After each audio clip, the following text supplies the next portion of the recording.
যেই সরকার নামাজ প্রতিষ্ঠা করে না, যে সরকার ভালো কাজের আদেশ দেয় না, যে সরকার মানুষকে অন্যায় কাজ থেকে ফিরায় না, যাকাত আদায় করার অধিকার তার নাই।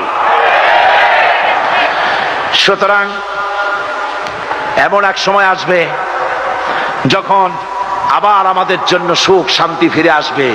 সেজন্য কোরআনের কাছে আসতে হবে। কার কাছে? এই কোরআন হলো সেই কোরআন।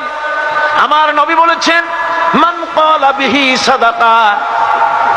এই পল্টন ময়দানে উপস্থিত লক্ষ লক্ষ জনতার উদ্দেশ্যে রাসূলের হাদিস শোনাই, প্রাণ খুলে কান খুলে শুনুন। আমার নবী বলেন, কোরআন দিয়ে যারা কথা বলে ওরাই সত্য কথা বলে। সুবহানাল্লাহ।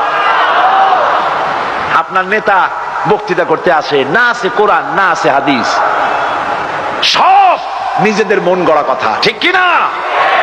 কোরআন দিয়ে যারা কথা বলে তারা সত্য কথা বলে, কোরআন দিয়ে যারা মানুষকে ডাকে ওরাই সঠিক পথের দিকে ডাকে। যেই ডাক শুরু হয় দুনিয়া থেকে, আর এর যাত্রা শেষ হয় জান্নাতুল ফেরদাউসে গিয়ে। আখরাজাহু তিরমিজি, তিরমিজি শরীফের হাদিস এটি। সুতরাং ইন্নাদ-দীন ইনদাল্লাহিল ইসলাম। জীবন ব্যবস্থা কেবলমাত্র কোনটা? জোরে বলেন, কোনটা? এই ইসলামের আইনের সামনে মাথা নত করে দিতে হবে।